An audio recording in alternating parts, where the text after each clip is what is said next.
प्रेम से बोलो लक्ष्मी नारायण भगवान की जय, राधा कृष्ण भगवान की जय।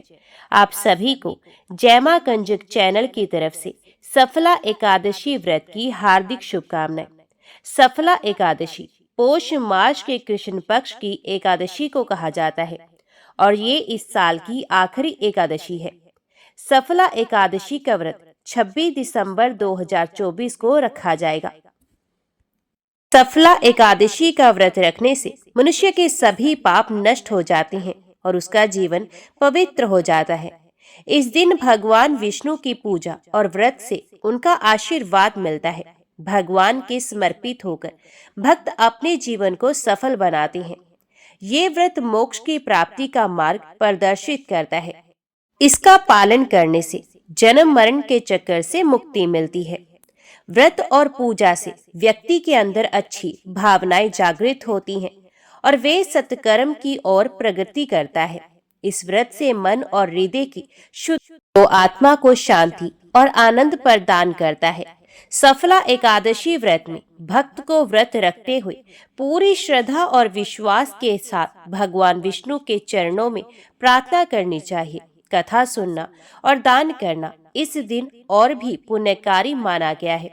तो आज की वीडियो में आप श्रवण करेंगे सफला एकादशी की पौराणिक व्रत कथा।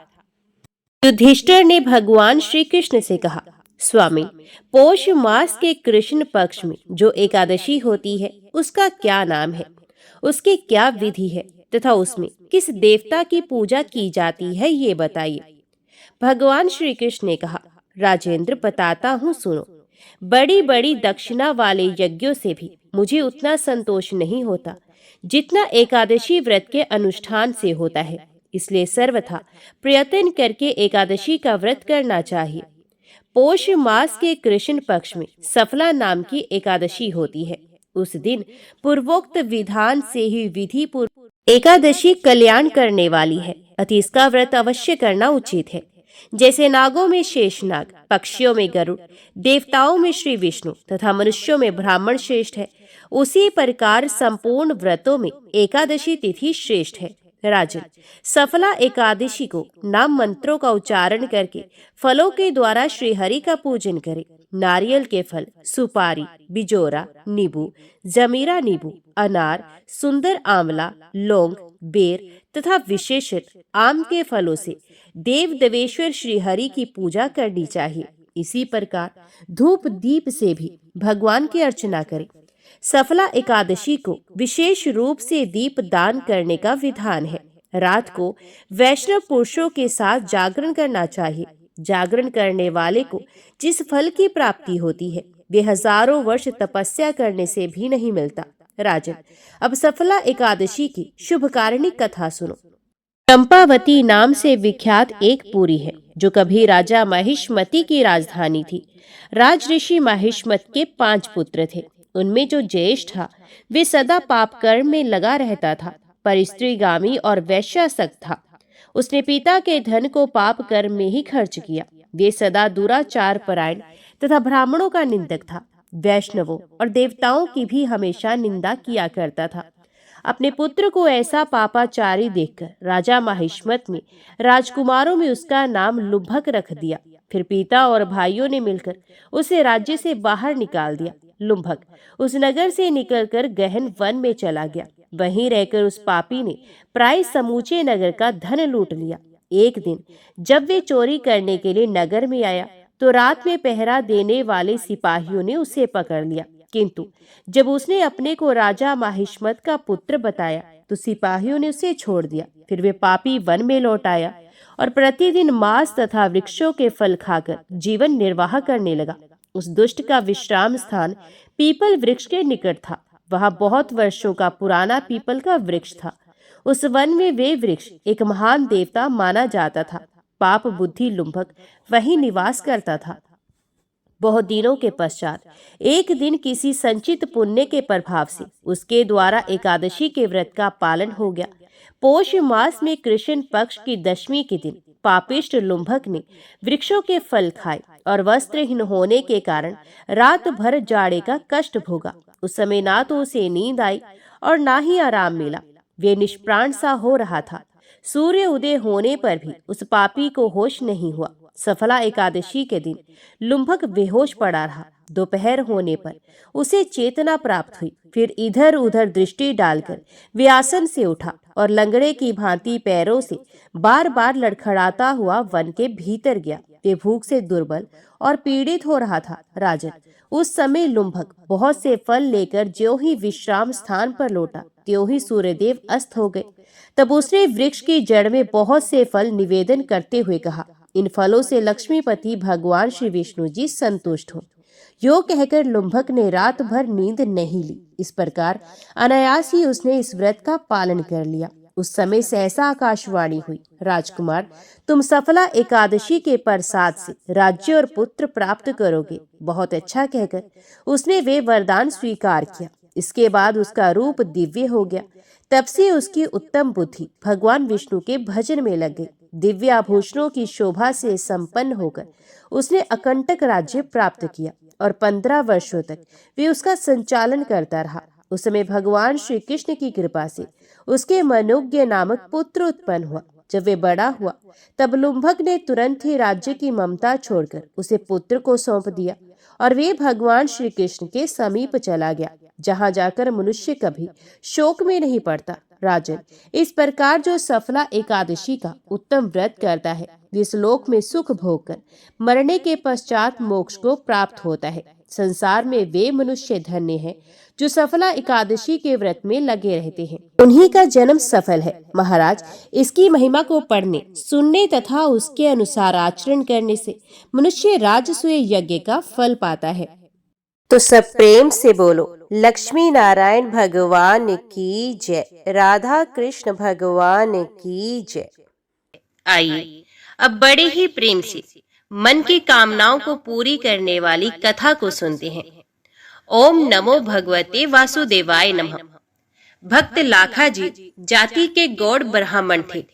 राजपूताने के एक छोटे से गांव में उनका घर था। लाखा जी विशेष पढ़े तो नहीं थे, परंतु विष्णु सहस्त्रनाम और गीता उनको कंठस्थ थे और भगवान में उनका अटूट विश्वास था। ये खेती का काम करते थे। इनकी स्त्री खेमाबाई बड़ी साध्वी और पतिव्रता थी।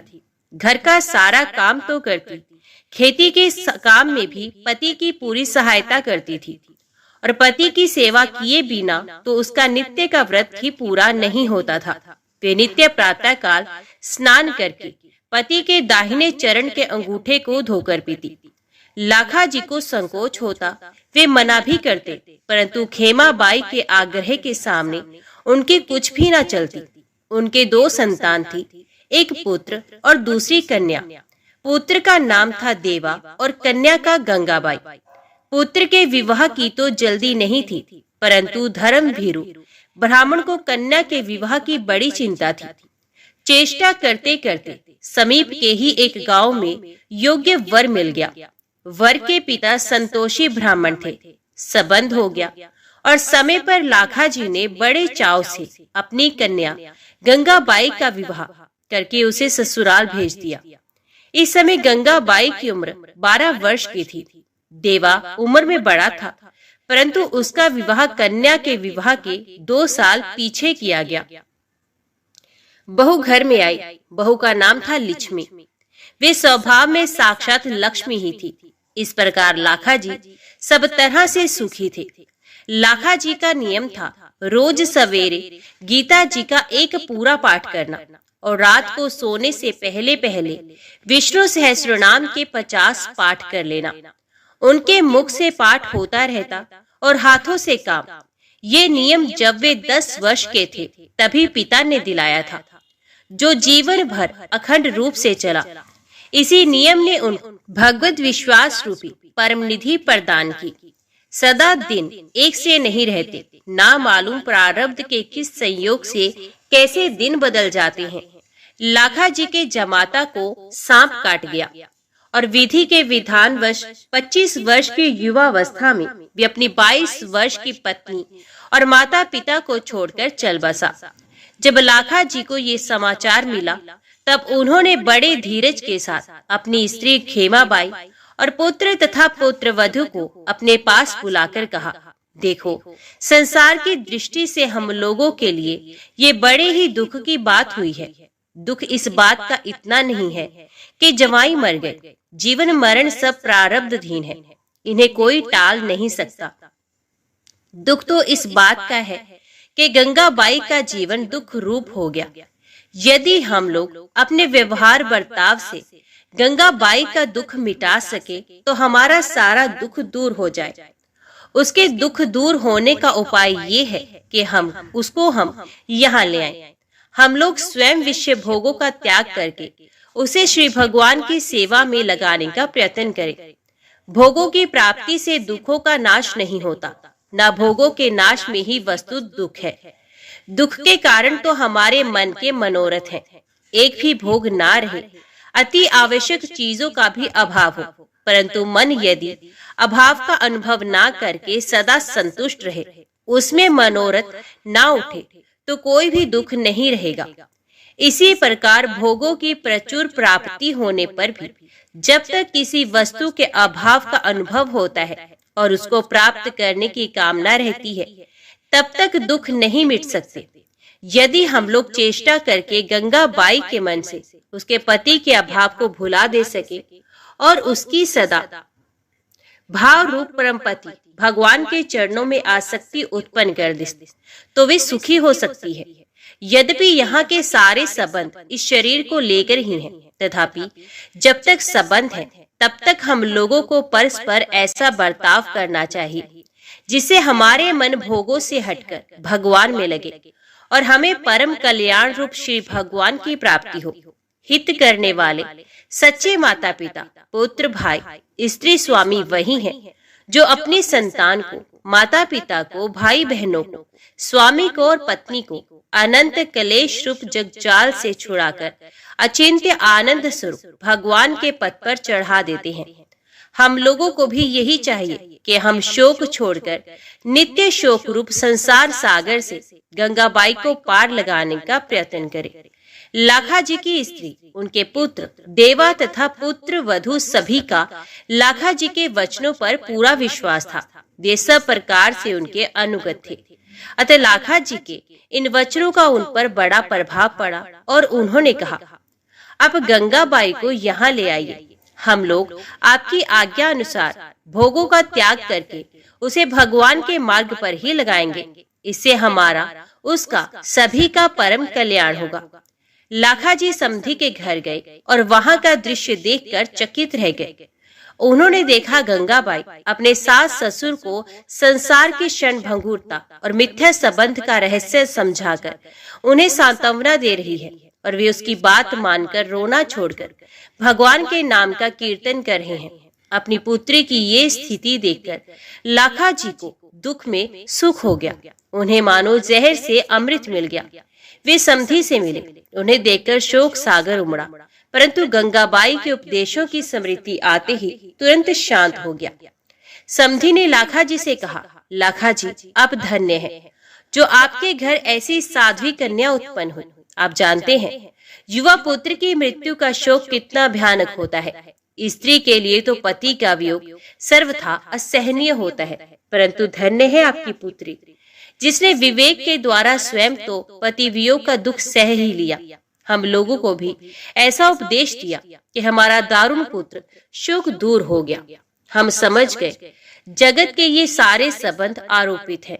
जैसे किसी खेल में अलग अलग समांग धरकर लोग आते हैं और अपना अपना खेल पूरा करके चले जाते हैं, वैसे ही संसार रूपी खेल में हम लोग आते हैं, संबंध जोड़ते हैं और खेल पूरा होते ही चले जाते हैं।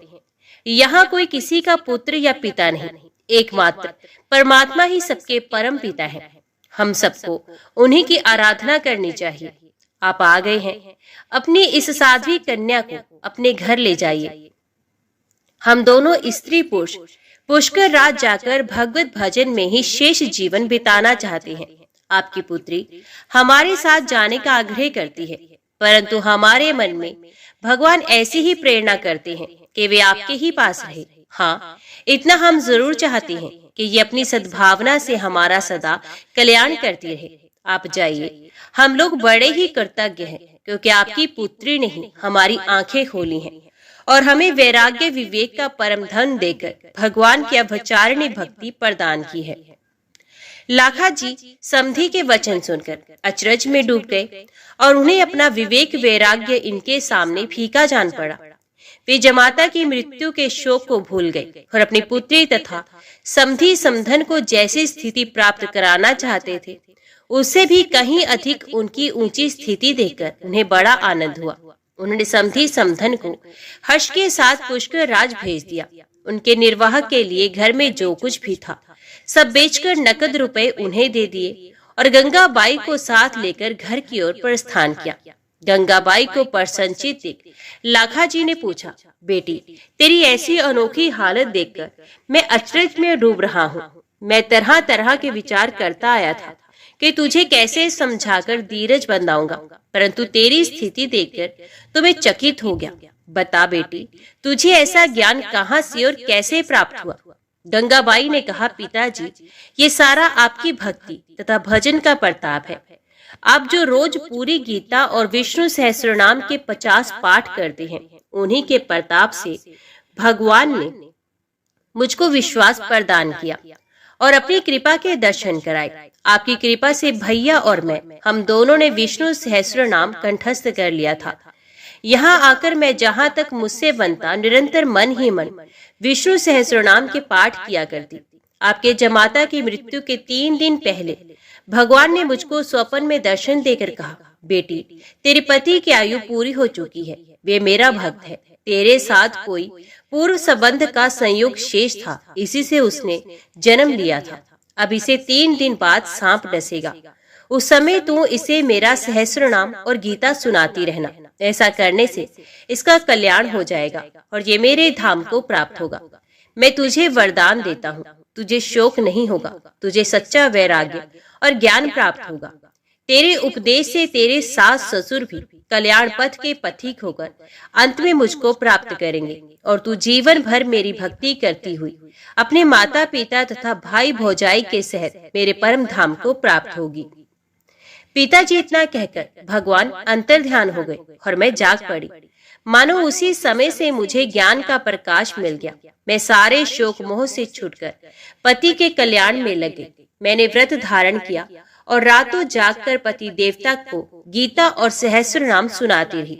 तीसरे दिन पति देव स्नान करके तुलसी जी को जल दे रहे थे। मैं उनके पास खड़ी सहस्त्रनाम का पाठ कर ही रही थी। वे भी श्री भगवान का नाम ले रहे थे। इसी समय अचानक एक कालसर्प ने आकर उनके पैर को डस लिया और देखते ही देखते ब्रह्मांड फटकर उनके प्राण पखेर उड़ गए। अंतिम श्वास में मैंने सुना उनके मुख से हे नारायण नाम निकला और उनके कान में विष्णु सहस्त्रनाम के नामों ने प्रवेश किया।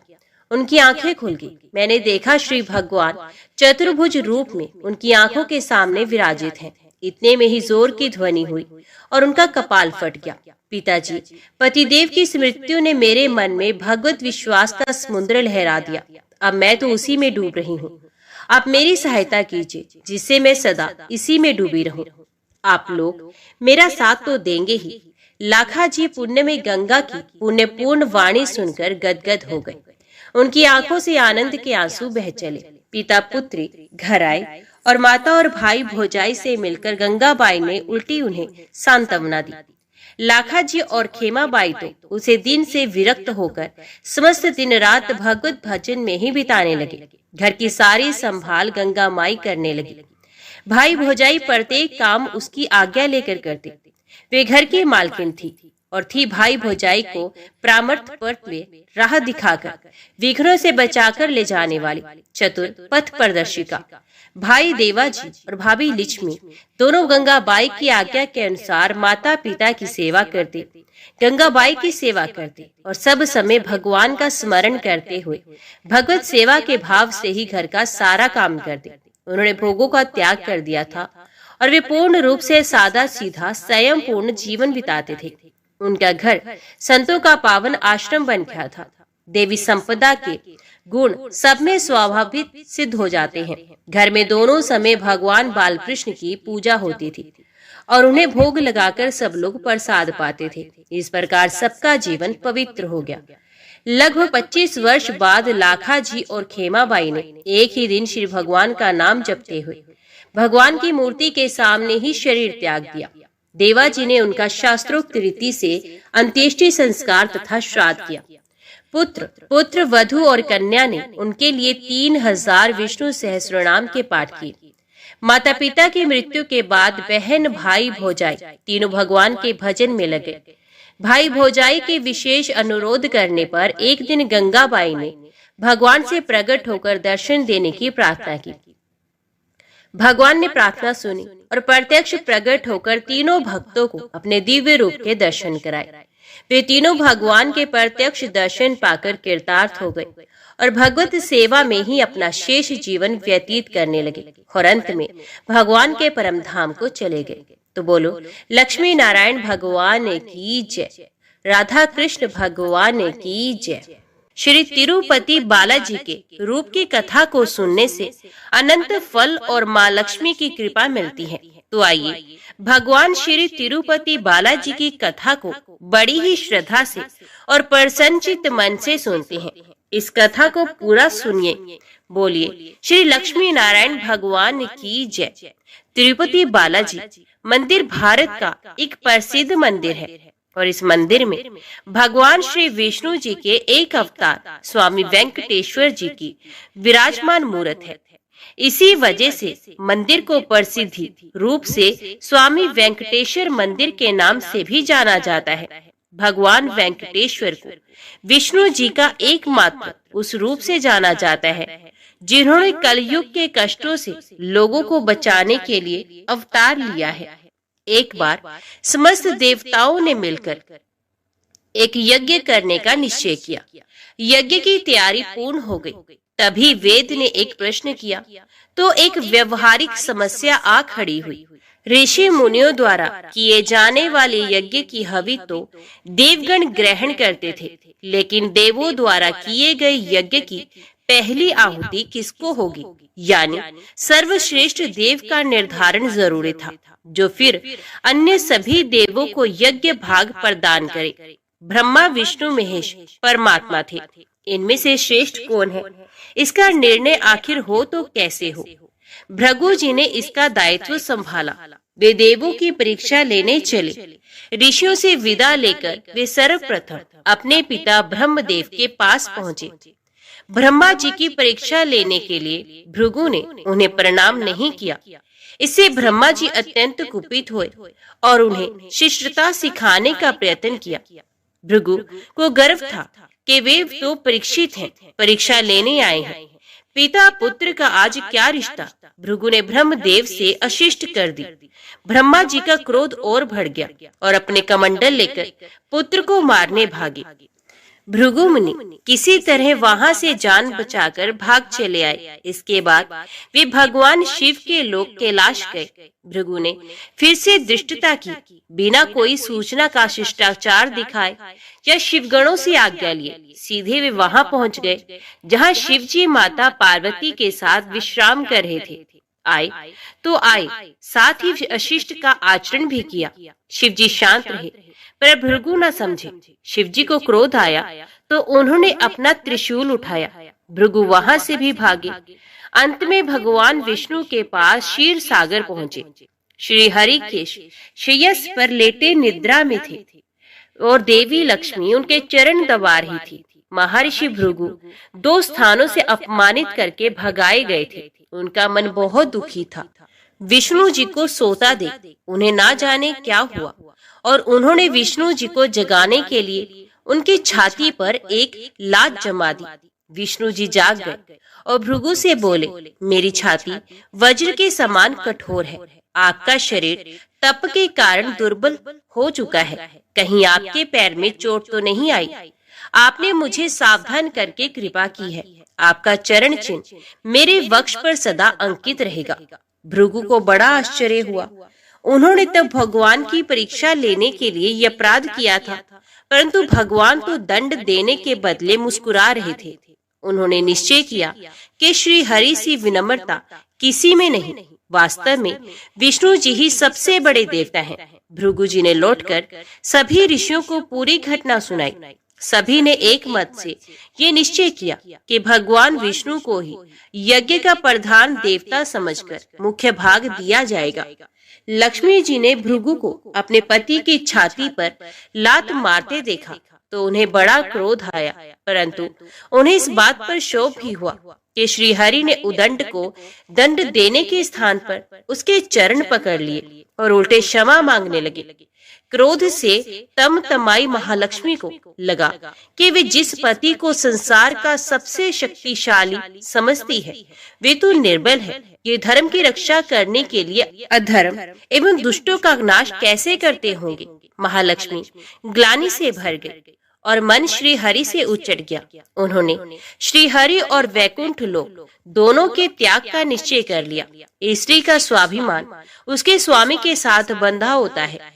उनके समक्ष कोई स्वामी पर प्रहार कर गया और स्वामी ने प्रतिकार भी नहीं किया।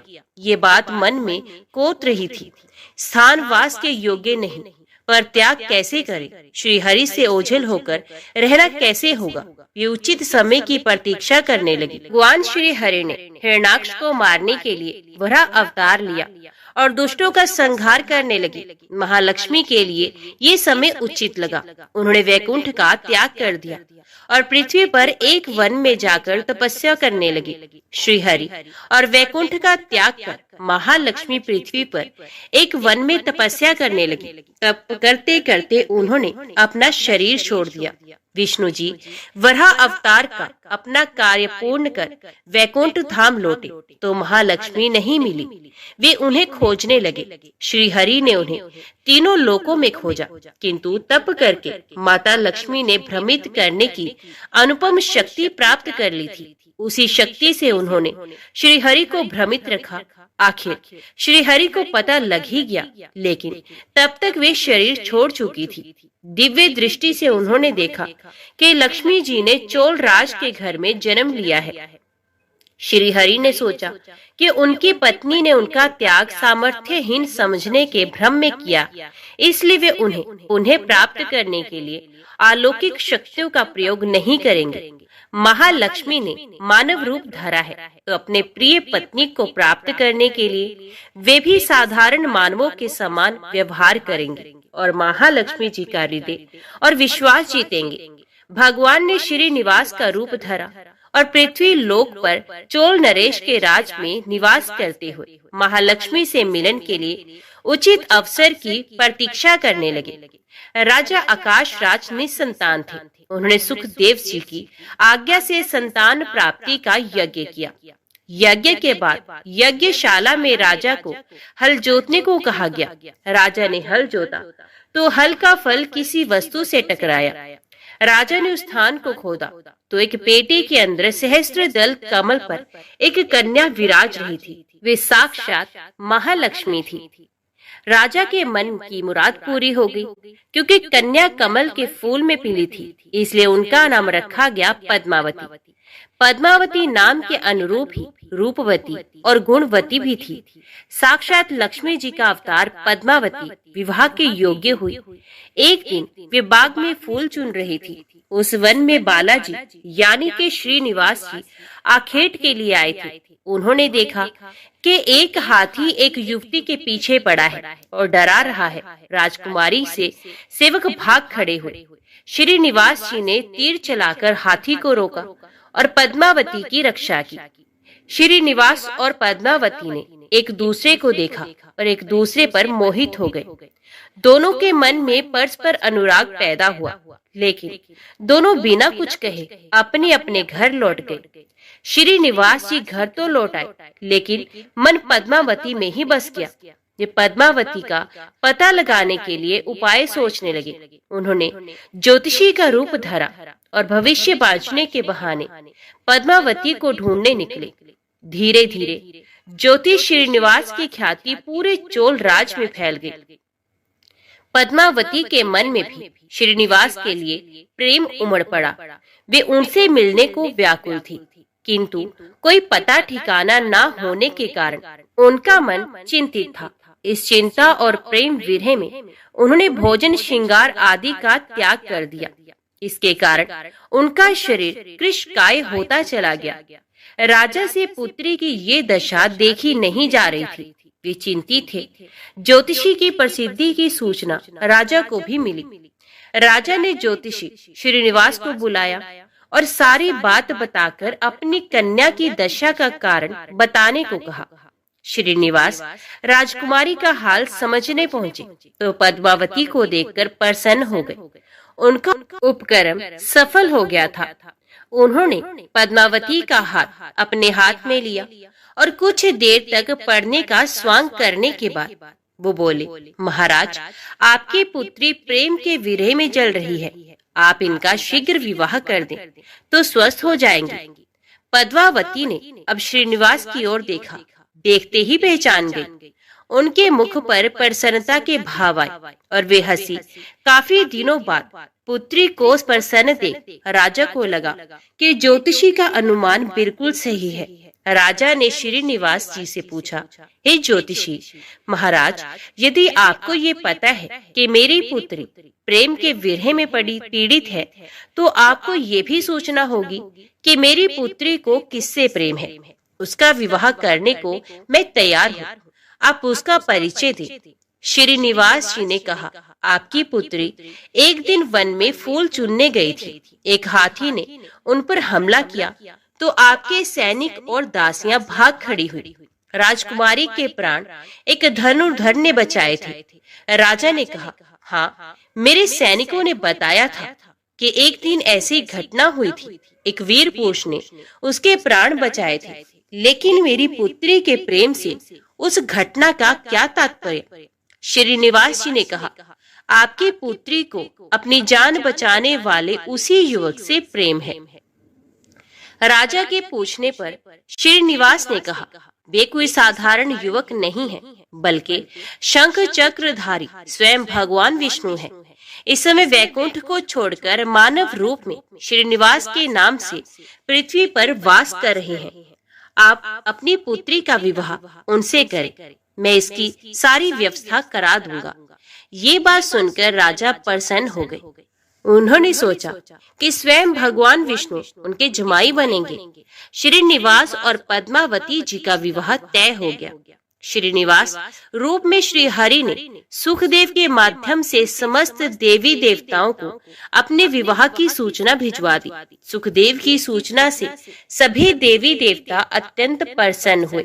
देवी देवता श्रीनिवास जी से मिलने और बधाई देने पृथ्वी पर पहुँचे, परंतु श्रीनिवास जी को खुशी के बीच एक चिंता भी होने लगी। देवताओं ने पूछा, भगवान, संसार की चिंता हरने वाले आप इस उत्सव के मौके पर इतने चिंतित क्यों हैं? तब श्रीनिवास जी ने कहा, चिंता की बात है धन का अभाव। महालक्ष्मी ने मुझे त्याग दिया है, इस कारण धनहीन हो चुका हूँ। स्वयं महालक्ष्मी ने तब से शरीर त्याग मानव रूप लिया और पिछली समृद्धि को गुप्त कर लिया है। इसी कारण उन्हें ये सूचना नहीं कि वे महालक्ष्मी का ही स्वरूप हैं। वे तो स्वयं को राजकुमारी पद्मावती ही मानती हैं। मैंने निर्णय किया है कि जब तक उनका प्रेम पुनः प्राप्त नहीं करता, अपनी माया का उन्हें आभास नहीं कराऊंगा। इस कारण मैं एक साधारण मनुष्यों का जीवन व्यतीत कर रहा हूँ। राजा की पुत्री से शादी करने और घर बसाने के लिए धन, वैभव और ऐश्वर्य की जरूरत है। वह मैं कहाँ से लाऊं? स्वयं नारायण को धन की कमी सताने लगी। मानव रूप में आए प्रभु को भी विवाह के लिए धन की आवश्यकता हुई। यही तो ईश्वर की लीला है। जिस रूप में रहते हैं उस योनि के जीवों के सभी कष्ट सहते हैं। श्री हरि विवाह के लिए धन का प्रबंध कैसे हो, इस बात से चिंतित हैं। देवताओं ने जब ये सुना तो उन्हें आश्चर्य हुआ। देवताओं ने कहा, कुबेर आवश्यकता के बराबर धन की व्यवस्था कर देंगे। देवताओं ने कुबेर का आवाहन किया तो कुबेर जी प्रकट हुए। कुबेर ने कहा, ये तो मेरे लिए प्रसन्नता की बात है कि आपके लिए मैं कुछ कर सकूं। प्रभु, आपके लिए धन का तत्काल प्रबंध करता हूँ। कुबेर का कोष आपकी कृपा से ही रक्षित है। तब श्री हरि जी ने कुबेर से कहा, यक्षराज, आपको भगवान भोलेनाथ ने जगत और देवताओं के धन की रक्षा का दायित्व सौंपा है। उसमें से धन मैं अपनी आवश्यकता के हिसाब से ही लूंगा, लेकिन मेरी एक शर्त है। सुनकर ये सभी देवता आश्चर्य में पड़ गए। श्री हरि ने कहा, ब्रह्मा जी और शिव जी साक्षी रहेंगे। कुबेर से धन ऋण के रूप में ले लूंगा, जिसे भविष्य में ब्याज सहित चुका भी दूंगा। श्री हरि की बात से कुबेर सहमत हो गए। सभी देवता विस्मय में एक दूसरे को देखने लगे। कुबेर बोले, भगवान, मुझसे कोई अपराध हुआ तो उसके लिए क्षमा करें, पर ऐसी बात ना कहें। आपकी कृपा से विहीन होकर मेरा सारा कोष नष्ट हो जाएगा। हरि ने कुबेर को निश्चिंत करते हुए कहा, आपसे कोई अपराध नहीं हुआ है। मैं मानव की कठिनाई का अनुभव करना चाहता हूँ। मानव रूप में उन कठिनाइयों का सामना करूंगा जो मानव को आती हैं। धन की कमी और ऋण का बोझ सबसे बड़ा है। कुबेर ने कहा, प्रभु, यदि आप मानव की तरह ऋण पर धन लेने की बात कर रहे हैं, तो फिर आपको मानव की तरह ये भी बताना होगा कि ऋण चुकाएंगे कैसे। मानव को ऋण प्राप्त करने के लिए कई शर्तें झेलनी पड़ती हैं। श्रीनिवास जी ने कहा, कुबेर, ये ऋण मैं नहीं, मेरे भक्त चुकाएंगे, लेकिन मैं उनसे भी कोई उपकार नहीं लूंगा। मैं अपनी कृपा से उन्हें धनवान बनाऊंगा। कलयुग में पृथ्वी पर मेरी पूजा धन, ऐश्वर्य और वैभव से परिपूर्ण कर देने वाली होगी। मेरे भक्त मुझसे धन, वैभव और ऐश्वर्य की मांग करने आएंगे। मेरी कृपा से उन्हें वो प्राप्त होगा। बदले में भक्तों से मैं दान प्राप्त करूंगा, जो चढ़ावे के रूप में होगा। मैं इस तरह आपका ऋण चुकाता रहूंगा। कुबेर जी ने कहा, भगवान, कलयुग में मानव जाति धन के विषय में बहुत विश्वास के योग नहीं रहेगी। उन पर आवश्यकता से अधिक विश्वास करना क्या उचित होगा? तब श्रीनिवास जी बोले, शरीर त्यागने के बाद तिरुपति के तिरुमला पर्वत पर बालाजी के नाम से लोग मेरी पूजा करेंगे। मेरे भक्तों की अटूट श्रद्धा होगी। वे मेरे आशीर्वाद से प्राप्त धन में मेरा हिस्सा रखेंगे। इस रिश्ते में ना कोई दाता है, ना कोई याचक है। कुबेर, कलयुग के आखिर तक भगवान बालाजी धन, ऐश्वर्य और वैभव के देवता बने रहेंगे। मैं अपने भक्तों को धन से परिपूर्ण करूंगा, तो मेरे भक्त दान से न केवल मेरे प्रति अपना ऋण उतारेंगे, बल्कि मेरा ऋण उतारने में भी मदद करेंगे। इस तरह कलयुग की समाप्ति के बाद मैं आपका मूल धन लौटा दूंगा। कुबेर जी ने श्री हरि द्वारा भक्त और भगवान के बीच एक ऐसे रिश्ते की बात सुनकर उन्हें प्रणाम किया और धन का प्रबंध कर दिया। भगवान श्रीनिवास जी और कुबेर जी के बीच हुए समझौते के साक्षी स्वयं ब्रह्मा और भगवान शिव थे। दोनों वृक्ष रूप में साक्षी बन गए। आज भी पुष्करणी के किनारे ब्रह्मा और शिव बरगद के पेड़ के रूप में साक्षी बनकर खड़े हैं। ऐसा कहा जाता है कि निर्माण कार्य के लिए स्थान बनाने के लिए इन दोनों पेड़ों को जब काटा जाने लगा तो इनमें से खून की धारा फूट पड़ी थी। पेड़ काटना बंद करके उसकी देवता की तरह पूजा होने लगी। श्रीनिवास जी और पद्मावती जी की शादी पूरी धूमधाम से हुई, जिसमें सभी देवगण पधारे। भक्त मंदिर में दान देकर भगवान पर चढ़ावा ऋण उतार रहे हैं, जो कलयुग के अंत तक जारी रहेगा। तो बोलिए, श्री लक्ष्मी नारायण भगवान की जय। चंद्रवंश में सुवीर नाम से प्रसिद्ध एक राजा हो गए हैं। दक्षिण भारत के नारायणपुर में उनकी राजधानी थी। महाराज सुवीर की रानी नंदिनी के गर्भ से एक पुत्र हुआ, जिसका नाम तोंडमान रखा गया। राजकुमार तोंडमान बड़े ही वीर थे। 5 ही वर्ष की अवस्था से उनके हृदय में भगवान विष्णु की भक्ति प्रकट हो गई थी। युवा होने पर पांडे नरेश की सुंदरी पुत्री पद्मा के साथ उनका विवाह हुआ। विभिन्न देशों की अनेक राजकुमारियों ने भी स्वयंवर सभा में उनका ही वर्ण किया था। उन्हें देवराज इंद्र की भांति रिद्धि, सिद्धि एवं सुखभोग की सामग्री सुलभ थी। तो भी वे उनमें आसक्त ना होकर सदा भगवान के चिंतन में ही संलग्न रहते थे। एक दिन राजकुमार तोंडमान पिता की आज्ञा से वेंकटगिरी के समीप शिकार खेलने के लिए गए। शिकार में वे उन्हीं हिंसक जीवों का वध करते थे जो प्रजा के लिए भय उपस्थित करने वाले थे। स्वर्णमुखरी नदी पार करके ब्रह्म ऋषि शुक और रेणुका देवी का दर्शन करते हुए तोंडमान जब पश्चिम दिशा की ओर आगे बढ़े, तब एक जगह उन्हें पंचरंगा तोता दिखाई दिया। वे देखने में बड़ा ही सुंदर था और भगवान श्रीनिवास का नाम रट रहा था। उसकी दिव्य आकृति और मधुर बोली पर राजकुमार मुग्ध हो गए और उसे पकड़ने के लिए उसका पीछा करने लगे। तोता उड़कर वेंकटाचल के शिखर पर जा पहुंचा। तोंडमान भी उसका अनुसरण करते हुए गिरिराज पर चढ़ गए, परंतु वहां वे तोता कहीं भी दिखाई नहीं दिया। पास ही में श्यामा कवन था।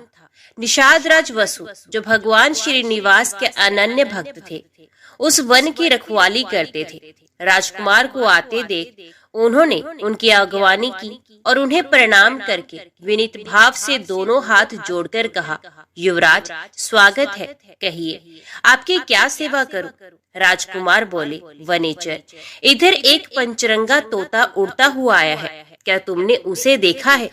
वे श्रीनिवास की रट लगा रहा था, मैं उसी को ढूंढ रहा हूँ, बताओ वे किधर गया है? वसु ने कहा, युवराज वे भगवान श्रीनिवास का तोता है, उसे श्रीदेवी और भूदेवी ने ही पाल पोस कर बड़ा किया है, उसे कोई पकड़ नहीं सकता। भगवान को वे शुक बहुत ही प्रिय है। अब मैं भगवान की आराधना के लिए जाता हूँ, जब तक लौटकर ना आऊं तब तक आप यहीं वृक्ष के नीचे आराम कीजिए। राजा ने कहा, निषाद राज, मैं भी भगवान के दर्शन करूंगा, मुझे अपने साथ ले चलिए। वसु ने बहुत अच्छा कहकर युवराज को अपने साथ ले लिया। स्वामी पुष्करणी में युवराज सहित विधि पूर्वक स्नान करके वे दिव्य विमान में विराजमान भगवान श्रीनिवास के समीप गए। तोंडमान ने देखा, बिल वृक्ष के नीचे भगवान का दिव्य विमान प्रकाशित हो रहा है, उसके भीतर भगवान श्रीनिवास विराज रहे हैं। परम सुंदरी श्री देवी और भूदेवी उनकी सेवा में संलग्न है। उनके श्री अंगों की श्यामलता अलसी के फूल से सुशोभित हो रही है। नेत्र खिले हुए कमल दल की भांति सुंदर एवं विशाल है। 4 भुजाएं थी। भगवान के अंग अंग से उदारता प्रकट हो रही थी। उनके मुखार विंद पर मंद मंद मुस्कुराहट की छटा मन को मोह लेती थी। श्री अंगों पर पीतांबर की अपूर्व शोभा थी। शंख चक्र आदि आयुध मूर्तिमान होकर भगवान की सेवा कर रहे थे। युवराज भगवान का यह अद्भुत स्वरूप देखकर मुग्ध हो गए और उन्होंने अपना तन मन धन एवं जीवन उन्हीं के चरणों में न्यौछावर कर दिया। उन दिनों वहां गए हुए सभी बड़भागी भक्तों को उनके प्रत्यक्ष दर्शन होते थे। निषाद राज ने भगवान का पूजन करके उन्हें मधु मिश्रित सामा का भात निवेदन किया और प्रसाद लेकर राजकुमार के साथ वे पुनः अपनी कुटी पर लौट आए। रात में उनकी कुटी पर रहकर राजकुमार ने सत्संग का सुख उठाया और प्रातः काल सेवकों सहित अपने नगर को प्रस्थान किया। मार्ग में उन्हें शुक मुनि तथा रेणुका देवी का भी कृपा प्रसाद प्राप्त हुआ। कुछ दिनों बाद राजा सुवीर ने अपने पुत्र को राज्य दे स्वयं वनप्रस्थ आश्रम ग्रहण किया। महाराज तोंडमान धर्मपूर्वक प्रजा का पालन करते हुए भगवान की आराधना में तत्पर रहने लगे। एक दिन निषाद राज वसु राजद्वार पर उपस्थित हुए।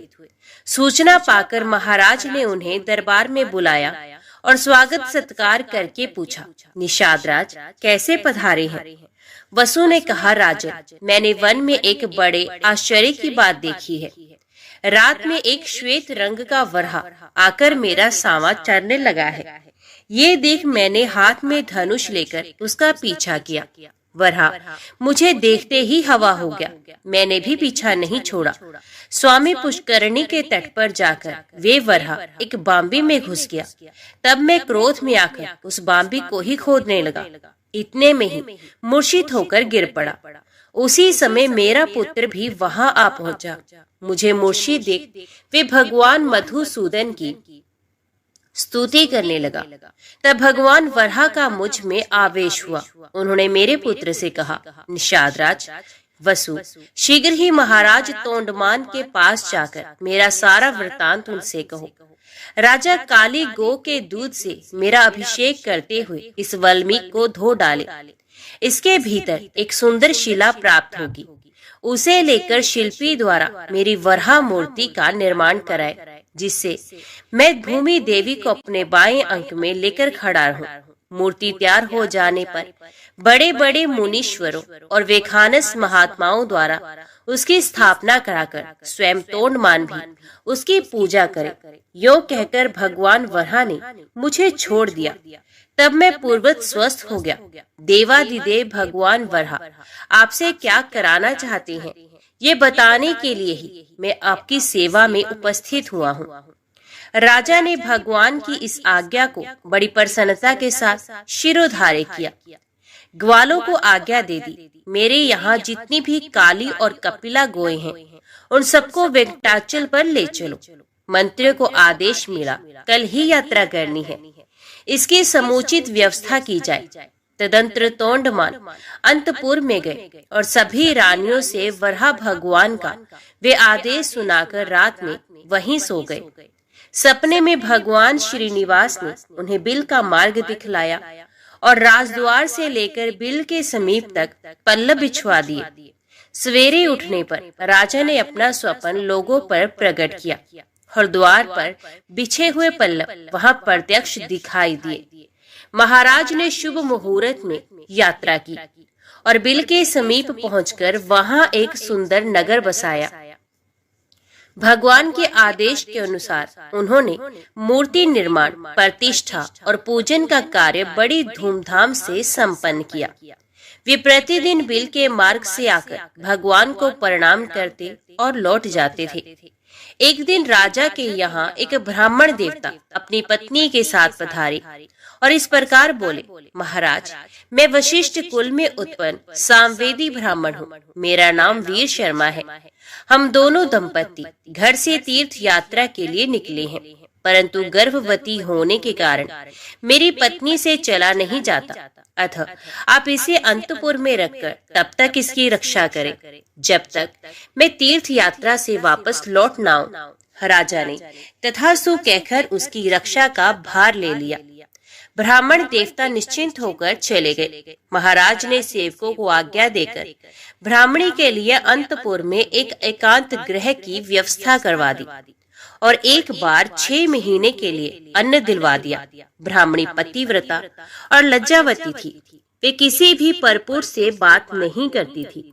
6 महीने तक वे उस अन्न से निर्वाह करती रही। दैववश राजा को ब्राह्मणी की याद ना रही। 6 महीने के बाद अन्न का अभाव हो गया तो ब्राह्मणी ने स्वयं मुंह खोलकर मांगा नहीं। बेचारी भूख की पीड़ा सहती हुई ही मर गई। ब्राह्मण देवता तीर्थ यात्रा पूरी करके पूरे 2 वर्ष बाद वापस लौटे। तब तक ब्राह्मणी के एकांत निवास में कोई नहीं गया था। ब्राह्मण ने महाराज के दरबार में उपस्थित हो गंगा जल से भरी हुई एक शीशी भेंट की और अपनी पत्नी का कुशल समाचार पूछा। महाराज को अब याद आई। वे शंकित होकर अंतपुर में गए।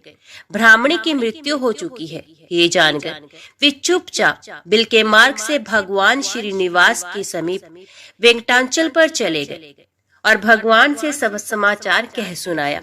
भक्त वत्सल प्रभु ने देखा राजा तोंडमान ब्रह्मशाप से भयभीत है। तब उन्हें सांत्वना देते हुए उनसे कहने लगे, राजन, यहाँ से पूर्व भाग में जो अस्थि सरोवर है उसी में द्वादशी तिथि को आकर ब्राह्मणी के शव को स्नान कराओ, वे जीवित हो जाएगी। भगवान श्रीनिवास का ये वचन सुनकर राजा अपने नगर में आए।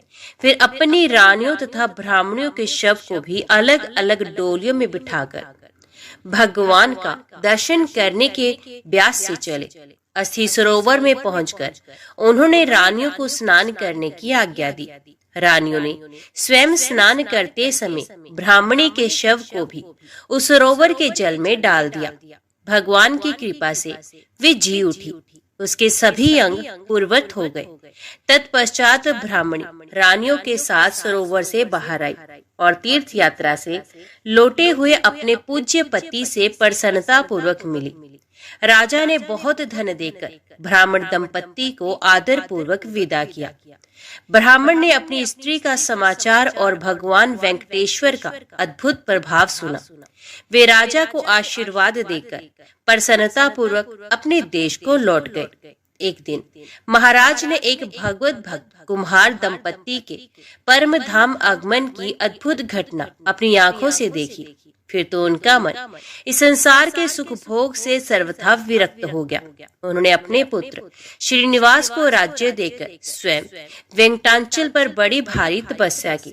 भगवान ने प्रत्यक्ष दर्शन दिया और कहा, राजन वर मांगो। राजा ने भगवान के नित्य धाम में रहकर उनकी सेवा का सौभाग्य मांगा। भगवान ने एवं वस्तु कहकर भक्त को अनुग्रहित किया। राजा ने प्रभु के चरणों में साष्टांग प्रणाम करके इस नश्वर देह को त्याग दिया और विष्णु सारूप्य प्राप्त करके दिव्य विमान पर जा बैठे। उस समय देवता और गंधर्व आकाश से फूलों की वृष्टि करते हुए उनके सौभाग्य की भूरी भूरी प्रशंसा करने लगे। इस प्रकार राजा तोंडमान ने अपनी अनन्य भक्ति के प्रभाव से भक्त वत्सल श्री हरि का जरा मृत्यु रहित पुनरावृत्ति शून्य वैकुंठ धाम प्राप्त किया। तो बोलो लक्ष्मी नारायण भगवान की जय। जय श्री राधे कृष्ण। ओम नमो भगवते वासुदेवाय नमः। आज की वीडियो में इतना ही। उम्मीद करती हूँ वीडियो आपको पसंद आई होगी। वीडियो पसंद आई हो तो वीडियो को लाइक और चैनल को सब्सक्राइब जरूर कीजिएगा। जय श्री हरि लिखकर कमेंट बॉक्स में अपनी हाजिरी और अपने सुझाव देना ना भूलेगा। तो मिलते हैं अगली कथा अगली वीडियो के साथ। तब तक के लिए देखते व सुनते रहिए। जय मां कंजक, जय माता दी।